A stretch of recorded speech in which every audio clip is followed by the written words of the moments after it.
एक 20 साल का लड़का एक मेंटल असाइलम यानी पागल खाने में बंद है। उसके अपने माता पिता ने उसे वहां भेजा है, और वो भी सिर्फ इसलिए क्योंकि वो उनके बनाए रास्तों पर नहीं चलना चाहता था। वहां उस लड़के की प्रेमिका उसे एक किताब भेजती है, और उस लड़के का नाम था Paulo Coelho. Paulo Coelho, the alchemist वाले। एग्जैक्टली तो उसने जब किताब देखी ना, तो उसने सोचा कि ये किताब तो किसी शांत महान साधु की कथा होगी जिसमें सब कुछ एकदम सुलझावा और परफेक्ट होगा। पर जब उसने उसको पढ़ना शुरू किया तो उसमें एक आम इंसान जैसी बेचैनी थी, एक डर था। ये बेचैनी हर उस व्यक्ति की है जो समाज के तय रास्तों से बगावत करके अपना सच ना खुद ढूंढना चाहता है। हम बात कर रहे हैं हर्मन हेसे के विश्वविख्यात उपन्यास सिद्धार्था की। और सिद्धार्था का जो शुरुआती जीवन है ना, वो एक महान ब्राह्मण का बेटा है, हर शास्त्र में एकदम निपुण है, एकदम परफेक्ट बच्चा।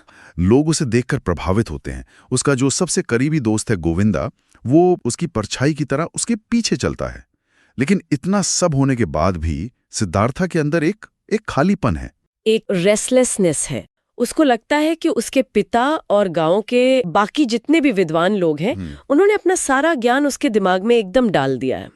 पर उसकी जो आत्मा है, जिसे वो आत्मन कहता है, वो शांत नहीं है। उसको लगता है कि ज्ञान का बर्तन अभी भरा नहीं है, राइट। एक पॉइंट पर आकर उसे ये एहसास हो जाता है कि शब्दों से भरा हुआ ज्ञान, चाहे वो कितना भी महान क्यों ना हो, उसकी रूह की बेचैनी को खत्म नहीं कर सकता। दूसरों का दिया हुआ माप उसका अपना सफर तो नहीं बन सकता ना। हाँ, वो माप सिर्फ डायरेक्शंस दे सकता है, पर चलना तो खुद पड़ेगा। और इसी बेचैनी की वजह से वो पहली बगावत करता है। अपना आश्रम और परिवार छोड़कर वो गोविंदा के साथ जंगल निकल जाता है। वहां वो समनाज, हाँ, समनाज जो कठोर तपस्वी होते हैं, उनके झुंड में शामिल हो जाता है। ये लोग ना दुनिया को एक छलावा मानते हैं। तो वहां सिद्धार्थ महीनों भूखा रहता है, कड़ी धूप और बर्फ में साधना करता है, अपना सब कुछ त्याग देता है। बिल्कुल। उसका टारगेट एकदम क्लियर था कि अपने स्व यानी अपने सेल्फ को पूरी तरह मिटा देना है। वो घंटों ध्यान में बैठकर खुद को आसमान में उड़ने वाले बगुले या जमीन पर पड़े एक मरे हुए गीदड़ के रूप में महसूस करता है। वो बेसिकली जन्म और मृत्यु के चक्कर को अपने दिमाग में तोड़ने की कोशिश करता है। हाँ, लेकिन इतनी कठोर तपस्या और ध्यान के बाद भी जब वो आंखें खोलता है तो वो वापस सिद्धार्थ ही बन जाता है। एक गीदड़ या बगुले के कॉन्शियसनेस में शिफ्ट होना सिर्फ एक टेम्पररी एस्केप था। जैसे ही ध्यान टूटा, दुख, दर्द और वजूद का सवाल वापस लौटा था। यहाँ एक तर्क दिमाग में आता है, और किताब में भी ये उठाया गया है कि ये जो ध्यान और खुद को मिटाने की कोशिश है, क्या ये बिल्कुल वैसा ही नहीं है जैसे एक बैलगाड़ी चलाने वाला मजदूर शराब पीकर अपना दर्द भूल जाता है। शराबी थोड़ी देर के लिए परेशानियां भूल जाता है ना, उसका शरीर सुन्न हो जाता है, पर जैसे ही नशा उतरता है, रियलिटी वही की वही रहती है। तो क्या ये जो सारी तपस्या थी, ये सिर्फ हकीकत से बचने का एक स्पिरिचुअल नशा थी? कि सिद्धार्थ खुद इस बात को बहुत जल्दी पकड़ लेता है। नशा हो या ध्यान, दोनों ही स्थितियों में इंसान थोड़ी देर के लिए दर्द से आजाद होता है, पर जो रूट कॉज है वो वही रहता है। तभी कहानी में एक नया मोड़ आता है। एक ऐसे इंसान की खबर आती है जिसने असल में निर्वाणा पा लिया है, गौतम बुद्धा। ये खबर सुनते ही गोविंदा और सिद्धार्था तुरंत जंगल छोड़कर बुद्धा को ढूंढने निकल पड़ते हैं। और जब वो बुद्धा को सुनते हैं तो गोविंदा तो तुरंत प्रभावित हो जाता है ना, वो भिक्षु बन जाता है। पर सिद्धार्थ जो सच में ज्ञान चाहता था, वो वहां कुछ ऐसा करता है जो शायद ही किसी ने सोचा होगा। उसने सबसे बड़ा रिस्क लिया वहां पे। हाँ, वो इस दुनिया के सबसे परफेक्ट गुरु को ही नकार देता है। वो उनका शिष्य बनने से साफ इनकार कर देता है। इस इनकार के पीछे सिद्धार्था का तर्क बहुत ही सॉलिड था। वो गौतमा से अकेले में मिलता है और कहता है कि उनकी टीचिंग्स में कार्य और कारण यानी कॉज एंड इफेक्ट का जो फ्रेमवर्क है वो बिल्कुल फ्लॉलेस है। लेकिन एक सवाल उठता है, वो अगर पूरी दुनिया एक कॉज और इफेक्ट की चेन में बंधी है, तो अचानक से उस चेन को तोड़कर निर्वाणा या आजादी कैसे मिल सकती है? ये लॉजिक में एक गैप था। एग्जैक्टली। पर इससे भी बड़ी बात जो सिद्धार्थ कहता है वो ये है कि बुद्धा को जो मुक्ति उस बोधि वृक्ष के नीचे उसे एक पर्टिकुलर पल में मिली, वो अनुभव शब्दों में ट्रांसफर नहीं किया जा सकता। इसको अगर हम एक आम उदाहरण से समझें तो ये बिल्कुल वैसा है जैसे कोई इंसान एक ऐसी बेहतरीन डिश की रेसिपी पढ़ रहा हो जिसे उसने कभी चखा ही ना हो। रेसिपी पढ़ने से स्वाद तो नहीं आएगा। रेसिपी पढ़कर ये पता चल सकता है कि नमक कितना डलेगा और मसाले कब डलेंगे, पर नमक का स्वाद शब्द में नहीं होता, अनुभव में होता है। नमक का स्वाद किसी को बोलकर थोड़ी समझाया जा सकता है, उसे सिर्फ चखा जा सकता है। यही एग्जैक्ट मुद्दा सिद्धार्थ बुद्धा के सामने रखता है। शिक्षा यानी टीचिंग्स किसी को अच्छा इंसान तो बना सकती हैं, सोसाइटी में अच्छे से रहना सिखा सकती, पर जो ज्ञान है, जो असली विजडम है, वो हमेशा अकेले ही अनुभव करना पड़ता है। बुद्धा इस तरकीब पर मुस्कुराते हैं और उसे सिर्फ ज्यादा चतुराई से बचने की चेतावनी देते हैं। और वही पल था जब उसने तय कर लिया कि अब वो किसी गुरु, किसी किताब या किसी भी फिलॉसफी को फॉलो नहीं करेगा। उसने डिसाइड कर लिया कि मैं खुद अपना अनुभव करूंगा। हाँ, और इसी सोच ने ना उसे एक बिल्कुल नए रास्ते पर डाल दिया। एक ऐसा रास्ता जो शायद किसी भी सन्यासी के लिए एक पतन माना जाता है।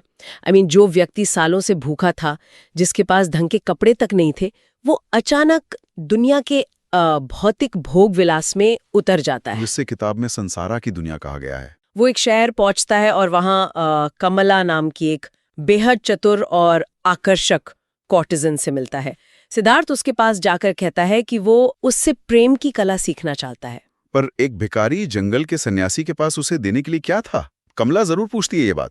और उस वक्त ना सिद्धार्थ अपना सबसे बड़ा हथियार बताता है। वो कहता है, मैं सोच सकता हूँ, मैं इंतजार कर सकता हूँ, मैं उपवास कर सकता हूँ। ये तीनों स्किल्स उसने जंगल में सीखी थी। इमोशनल कंट्रोल, पेशेंस और फिजिकल डेप्रिवेशन की आदत। और उन्हीं के दम पर कमला उसे एक बहुत बड़े व्यापारी कामास्वामी के पास भेजती है। और देखते ही देखते सिद्धार्थ उन्हीं स्किल्स का यूज करके अमीर बन जाता है। तो वो अपनी स्पिरिचुअल स्किल्स का यूज पैसा कमाने के लिए करता है। बिजनेस उसके लिए बस एक खेल था, जिसे वो बिना किसी टेंशन के खेलता था। जैसे पानी में पत्थर आराम से नीचे चला जाता है ना, बिना किसी एक्स्ट्रा कोशिश के, वैसे ही सिद्धार्थ का एक्सट्रीम फोकस उसे जल्दी दौलतमंद बना देता है। लेकिन साल दर साल आगे बढ़ने के बाद ना इसमें एक बदलाव आने लगता है। वो गेम अब खेल नहीं रहता, वो एकदम आम लोगों जैसा बन जाता है, बल्कि उससे भी ज्यादा बुरा हो जाता है। उसका पतन शुरू हो जाता है। वो जुए यानी गैम्बलिंग की बुरी लत में पड़ जाता है। पैसा हारना और जीतना ही उसकी जिंदगी का मकसद बन जाता है। उसे आत्मा की बीमारी, जिसे किताब में सोल सिकनेस और एग्जिस्टेंशियल नोजिया कहा गया है, वो घेर लेती है। तो यहाँ पर मेरा सबसे बड़ा सवाल ये उठता है कि एक इतने ज्ञानी सन्यासी को इतने निचले स्तर पर आकर क्यों गिरना पड़ा? एक स्पिरिचुअल व्यक्ति का एक बुरी लत में पड़ जाना तो उसके रास्ते से पूरी तरह भटक जाना हो गया ना। तो ये गिरना मैथमेटिक्स की तरह जरूरी था। सोचिए सिद्धार्थ की पहली प्रॉब्लम क्या थी? उसका ईगो, उसका अहंकार। पहले वो एक टॉप क्लास ब्राह्मण था, फिर वो एक टॉप क्लास समाना बन गया। उसने फिजिकली सबको छोड़ दिया था, पर उसका ये अहंकार कि मैं आम लोगों से बेहतर हूँ, मैं सन्यासी हूँ, ये अहंकार और बड़ा हो गया था। Spiritual ego. इस सुपीरियर ईगो को सिर्फ ध्यान लगाने से नहीं तोड़ा जा सकता था। इसे तोड़ने के लिए उसे उन्हीं चीजों में गिरना था जिन्हें वो हमेशा नीच समझता था, जैसे लालच, हवस और पैसे का डर। तभी वो गैम्बलिंग की लत में पड़ा। गैम्बलिंग यहाँ एक बहुत बड़ा रोल प्ले करती है। गैम्बलिंग में एक झूठा थ्रिल होता है। जब उसका आत्मा से कनेक्शन पूरी तरह खत्म हो गया तो खुद को बस जिंदा महसूस करने के लिए उसने इस एक्सट्रीम रिस्क और डर का सहारा लिया। और जब इस नौजिया और आत्मग्लानि ने उसे पूरी तरह तोड़ दिया, तभी उसने एक सपना देखा। उस सपने में कमला के पिंजरे का एक सॉन्ग बर्ड मर जाता है। वो मरा हुआ पक्षी उसकी अपनी आत्मा थी ना? बिल्कुल। अपने असली स्व को आजाद करने के लिए उस पूरे अहंकारी ईगो का जलील होना और पूरी तरह मरना जरूरी था। उसे रॉक बॉटम हिट करना ही था। एकदम सही पॉइंट बोला आपने। Hit rock bottom to shatter the ego. और जब उसका ये अहंकार पूरी तरह टूट जाता है, वो अपनी सारी दौलत और अपना वो आलीशान घर वहीं छोड़कर वापस निकल जाता है। वापस उसी नदी के पास। उसी नदी के पास जिसे उसने सन्यासी होते हुए पार किया था। अब उसके अंदर इतनी निराशा है, इतना दुख है कि वो उस नदी में कूदकर आत्महत्या करने ही वाला होता है। पर ठीक उसी सेकंड उसके अंदर की सबसे गहरी खाई से एक सिंगल साउंड, एक आवाज आती है। एक शब्द, ओम। ओम। और उस आवाज को सुनते ही वो गहरी बेहोशी की नींद में चला जाता है। ओम सिर्फ एक शब्द नहीं है, इस किताब के अकॉर्डिंग ये सृष्टि की ओरिजिनल फ्रीक्वेंसी है, एक अकॉस्टिक रेजोनेंस है। मतलब यूनिवर्स की आवाज। जब एक इंसान ट्रॉमा, गिल्ट और डिप्रेशन के एक्सट्रीम पीक पर होता है तो उसका माइंड पूरी तरह फ्रैगमेंट हो जाता है, टूट जाता है। ओम्स उसके माइंड को वापस आत्मन या कहें तो यूनिवर्स के परफेक्ट अलाइनमेंट में लाता है। ये एक तरह का साइकोलॉजिकल और स्पिरिचुअल रीसेट था उसके लिए। A spiritual reset. और जब वो लंबी नींद के बाद जागता है तो वो अहंकारी और भोगी सिद्धार्थ जो था ना, वो हमेशा के लिए मर चुका था। वो एकदम नई स्लेट लेकर उठता है और वहीं उसकी मुलाकात वसुदेवा से होती है। वही सिंपल फेरीमैन, यानी वो नाविक जिसने उसे सालों पहले नदी पार करवाई थी। एग्जैक्टली। सिद्धार्थ उसके साथ झोपड़ी में रहने लगता है। अब वसुदेवा कोई बड़ा साधु या गुरु नहीं है, कोई प्रवचन नहीं देता। वो बस उसे उस नदी की आवाज सुनना सिखाता है, बिना किसी जजमेंट के। बिना किसी जजमेंट के और बिना अपने इंटेलेक्ट का फिल्टर लगाए उस नदी को सुनना। और इसी नदी को सुनते हुए सिद्धार्थ को सबसे बड़ी फिलॉसफी समझ आती है, द इल्यूजन ऑफ टाइम, यानी समय का भ्रम। नदी एक ही वक्त पर पहाड़ पर भी है, घाटी में भी है और समुद्र में भी मौजूद है। ना उसका कोई पास्ट है, ना कोई फ्यूचर। अगर पास्ट और फ्यूचर सच है ही नहीं तो इसका मतलब है कि इंसान की साइकोलॉजी का सबसे बड़ा दुख एक मजाक बन जाता है। हम पिछले कल में किए गए पापों के पछतावे में जलते रहते हैं और आने वाले कल में, फ्यूचर में, दुख या मृत्यु के डर से कांपते हैं। पर जब टाइम एक इल्यूजन है तो पास्ट का गिल्ट और फ्यूचर की एंजाइटी दोनों मीनिंगलेस हो जाते हैं। इसका सबसे बड़ा असर ये था कि बचपन का वो पढ़ा लिखा सिद्धार्थ, फिर जवानी का वो भिक्षु सिद्धार्थ, जुआ खेलने वाला अमीर सिद्धार्थ और आज ये शांत सिद्धार्थ, ये सब अलग अलग लोग नहीं हैं। ये सब एक ही हैं। और हर इंसान के अंदर इसी पल में बुद्धा मौजूद है। किसी लंबा रास्ता तय करके फ्यूचर में जाकर बुद्धा बनने का वेट नहीं करना है। ये एक सिंगल रियलाइजेशन उसे ऑलमोस्ट निर्वाणा तक ले आती है। लेकिन यहाँ स्टोरी का सबसे दर्दनाक और फाइनल टेस्ट आना बाकी था। उसने एसेटिज्म को हरा दिया, मटीरियलिज्म को हरा दिया, पर ह्यूमन इमोशन का, इंसानी जज्बातों का जो आखिरी बॉस था वो अभी बाकी था। होता क्या है कि बुद्धा का अंतिम समय चल रहा होता है। उनके दर्शन के लिए आने वाले यात्रियों में कमला भी थी। वही कॉटेसन कमला। पर उसके साथ एक 11 साल का बेटा था जो सिद्धार्थ का अपना बेटा था। अब जंगल में कमला को सांप काट लेता है और सिद्धार्थ के सामने ही उसकी मौत हो जाती है।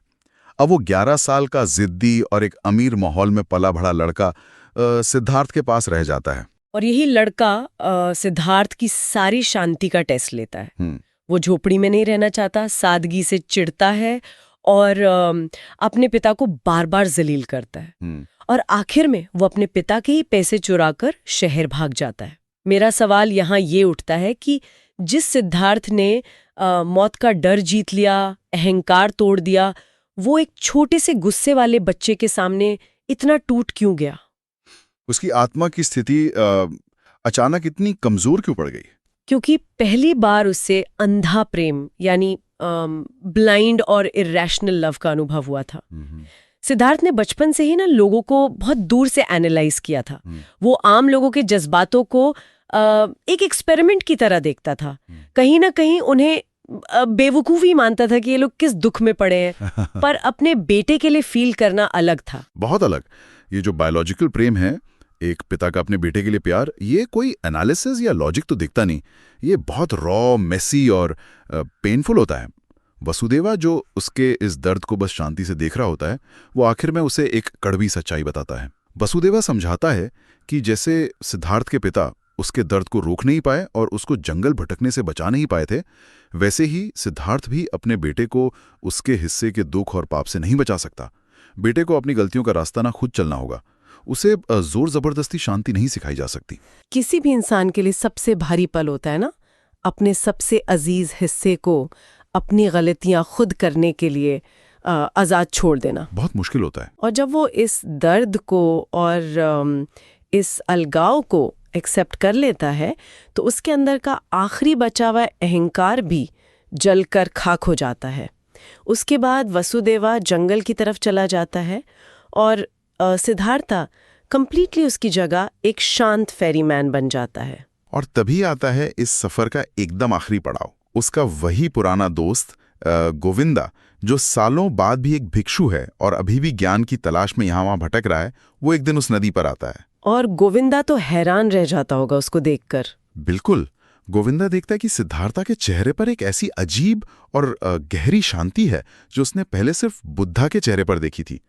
वो हैरान होकर सिद्धार्था से पूछता है कि मुझे अपना ज्ञान दो, मुझे कोई ऐसी फिलॉसफी बताओ जिससे मुझे शांति मिले। तो सिद्धार्था वही पुरानी बात बोलता है ना? हाँ, सिद्धार्थ फिर वही कहता है कि ज्ञान सिखाया नहीं जा सकता, शब्दों की अपनी एक सीमा होती है। एक सच्चा ज्ञान जब भी शब्दों में ढलता है तो वो थोड़ा झूठा लगने लगता है, क्योंकि हर सच का ऑपोजिट भी उतना ही सच होता है। इसे समझाने के लिए सिद्धार्थ जमीन से एक साधारण पत्थर उठाता है। यहाँ सिद्धार्थ उस पत्थर को पकड़कर गोविंदा से कहता है कि समझ हमें सिखाता है कि चीजों को उनके पोटेंशियल के लिए प्यार करो। एक दिन ये पत्थर टूटेगा, मिट्टी बनेगा, उसमें से पौधा निकलेगा, फिर वो जानवर बनेगा और शायद एक दिन एवोल्यूशन के चक्कर से गुजरते हुए आगे जाकर बुद्धा बन जाएगा। पर सिद्धार्थ कहता है कि नहीं, मैं इस पत्थर को इसलिए प्यार नहीं करता कि ये कल क्या बनेगा। मैं इसे इसलिए प्यार करता हूँ क्योंकि ये आज और अभी में पूर्ण है, एकदम कंप्लीट है। इसका पत्थर होना ही एवरीथिंग है। इसे अगर हम अपनी आम जिंदगी में देखें तो हमारी सबसे बड़ी गलती होती है कि हम हर चीज को और खुद को भी किसी परफेक्ट फ्यूचर स्टेट से कंपेयर करते रहते हैं। हाँ, कि फ्यूचर में अच्छा होगा। राइट। कि कल मैं ऐसी जॉब पालूंगी या कल मैं और फिट हो जाऊंगी, तब जाके मैं खुश होंगी। असली ज्ञान तो अपने आज के रूप को अनकंडीशनल प्यार करना है। फ्यूचर की इस परफेक्शनिज्म को छोड़ देना ही तो असल मुक्ति है। और किताब का जो आखिरी दृश्य है वो इस एकता को पूरी तरह दिखाता है। उसमें गोविंदा उसको चूमता है ना? हाँ, सिद्धार्थ गोविंदा से कहता है कि वो उसके माथे को चूमे, और जैसे ही गोविंदा उसके माथे को चूमता है, उसके सामने से समय का पर्दा हट जाता है। उसे सिद्धार्थ के चेहरे पर हजारों और लाखों चेहरे एक साथ दिखते हैं। एक रोती हुई मछली, एक कातिल जो किसी को मार रहा है, दो प्यार करने वाले लोग, एक जन्म लेता हुआ बच्चा, एक चेहरा दूसरे में घुल रहा है, और सब एक साथ मौजूद हैं। पाप भी जरूरी है, दुख भी जरूरी है, और मौत भी उतनी ही जरूरी है। इन सब को मिलाकर जो बनता है, उस पूरे वजूद के आगे झुकना और उसे एक्सेप्ट करना ही असली आजादी है। यही उसे एक मुस्कान में छुपा था। कितना अद्भुत सफर रहा। एक ब्राह्मण लड़के के शब्दों के ज्ञान से शुरू होकर सन्यासियों की भूख और तपस्या, फिर मटीरियलिस्टिक दुनिया के पैसों और लत से होते हुए नदी की गहरी शांति, और आखिर में एक पत्थर से सच्चा प्यार करने तक की ये कहानी। ये सच में हमें बहुत कुछ सोचने पे मजबूर कर देती है। बिल्कुल। सिद्धार्थ ने प्री प्रोग्राम्ड रास्ते छोड़कर खुद गिरकर और टूटकर अपनी मंजिल पाई। और इसी के साथ ये साफ हो जाता है कि लाइफ का कोई हैक या शॉर्टकट नहीं है। गलती करना और भटकना कोई डिस्ट्रैक्शन नहीं है, बल्कि वही असली रास्ता है।